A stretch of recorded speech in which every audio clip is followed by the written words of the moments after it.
굿모닝 비트코인 시청자 여러분 안녕하십니까? 11월 3일 토요일 인사드리네요. 저는 블록미디어의 송희원입니다. 오늘도 언제나처럼 시장과 관련된 이슈들 그리고 포인트들 살펴보겠습니다. 현재 시간 알트코인 필두로 코인들 오름세로 자리를 잡아가고 있습니다. 뉴욕장 초반 시점쯤 코인들 다소 혼조 양상을 보였는데 지금은 모두 상승의 녹색으로 물들기 시작했습니다.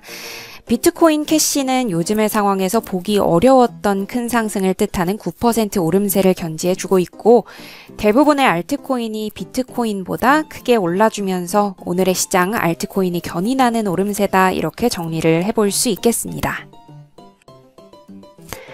코인마켓캡으로 넘어가서 자세하게 보시면요. 비트코인 6,400달러 선 근방 바로 밑쪽에 자리를 하고 있는 모습입니다.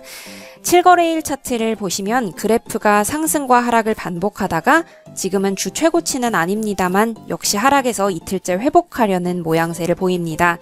현 시각 시가총액 10위안의 코인들 테더를 제외하고는 모두 상승하는 중입니다. 상위권에서 19위까지는 테더 제외하고 모두 오르고 있고요. 특히 30위권의 베이직 어텐션 토큰을 주목해서 보시면 좋을 것 같은데요.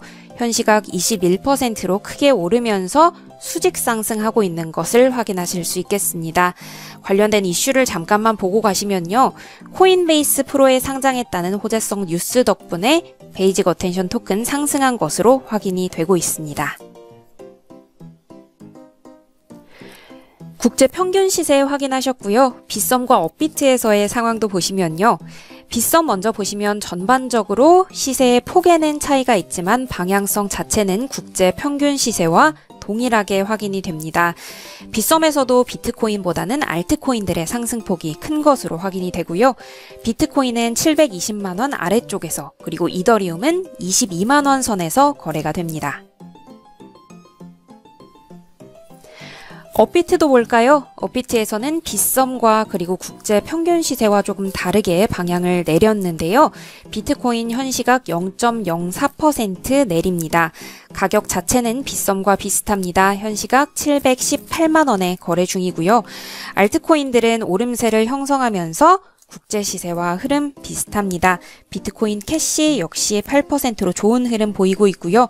이더리움 1% 미만의 흐름 보이고 있습니다. 확인을 해보시면 좋겠습니다. 시황으로 넘어가기 전에 거래소별 순위도 확인을 합니다. 1위는 빗썸 16%로 위치를 해 있고 그 뒤를 비트플라이어 그리고 비트맥스 거래소가 이어갑니다. 업비트 같은 경우에는 25위에서 거래되는 모습을 확인해 보실 수 있겠습니다.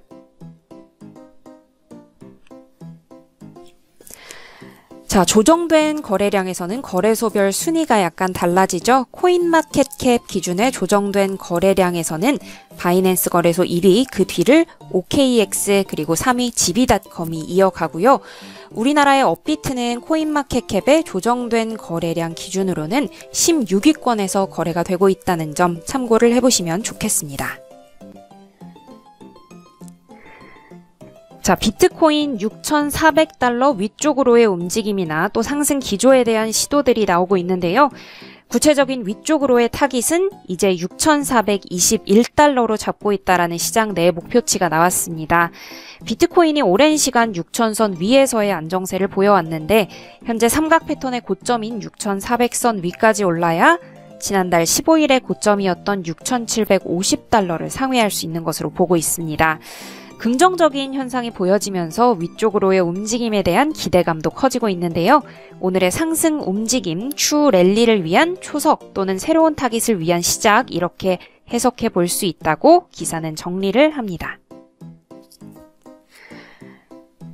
하지만 지난 추세를 볼 때 비트코인 가격 앞으로 12%에서 20%까지 떨어질 수 있다라는 시각도 있는데요. 여기 제목을 좀 보시면 5,750달러까지 떨어질 수도 있다라는 시각을 전하면서 장기 이평선과 단기 이평선의 차이와 또 수렴 전망을 분석하는 지표인 MACD를 이용해서 이 하락 추세대로라면 5,800선까지 떨어질 수도 있다고 전망을 합니다. 이러한 시각도 있다 이렇게 참고를 해보시면 좋을 것 같고요. 여기까지 시장 상황에 대한 분석과 예측 보셨습니다. 다음 뉴스들도 하나하나씩 확인을 해보시죠. 비트코인 캐시는 현 시각 주요 알트코인 중에 크게 약 10% 가까이 오르고 있는데요. 하드포크에 가까워지면서 상승한다는 역시 호재성 기사가 나왔습니다. 바이낸스 거래소는 비트코인 캐시의 하드포크를 지원하겠다라는 성명을 발표를 했고요. 이를 중심으로 암호화폐 분석가 지미송은 이제 비트코인 캐시가 생태계 자체에 힘이 생기고 있다고 그의 의견까지 발표를 했습니다. 주목해서 보시면 좋겠습니다. 암호화폐 분석가 알렉스 크루거는 암호화폐 시장 내년까지의 가격은 박트와 비트코인 ETF 승인이 좌우할 것이다 이렇게 밝혔습니다. 뉴욕 증권거래소의 모기업인 인터컨티넨탈 익스체인지 ICE는 암호화폐 거래 플랫폼 박트를 통한 비트코인 선물 거래를 올해 12월부터 시작한다는 계획을 발표를 했죠. 저희 굿모닝 비트코인에서도 뉴스 전달해 드렸는데요.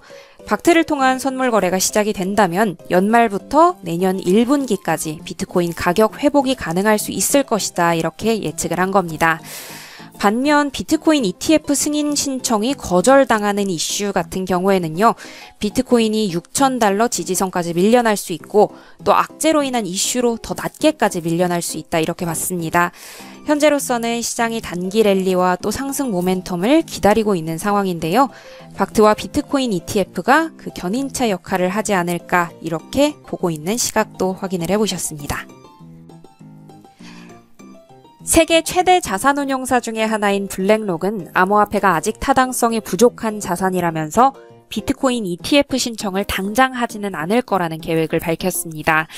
비트코인은 은행과 정부기관에 구애받지 않는 자산으로 관심을 끈 건 맞지만 이런 독립적인 생태계가 걸림돌이 될 수도 있다는 게 CEO 레리 핑크의 생각인 겁니다.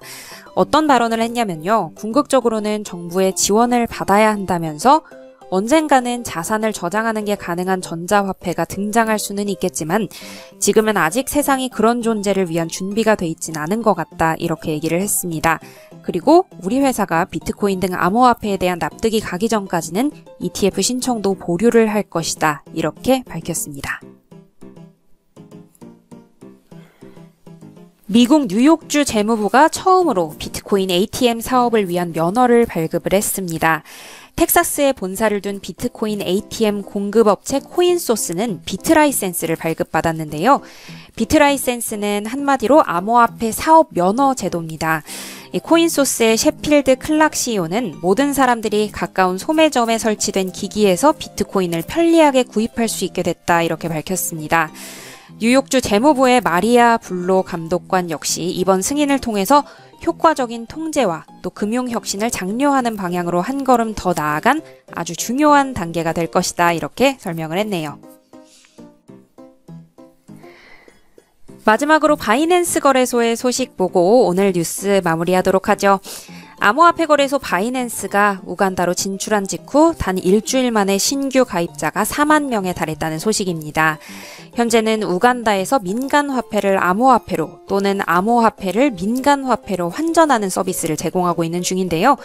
바이낸스의 성공적인 출발에 대해서 아프리칸 디지털 에셋 프레임워크 공동 수탁자 마빈 콜비는 지금 아프리카에 가장 필요한 건 자산의 유동성이라며 바이낸스가 이를 가능하게 해주고 있다. 돈을 국경에 구애받지 않고 아프리카 전역으로 옮길 수 있게 됐다. 이렇게 얘기를 했습니다.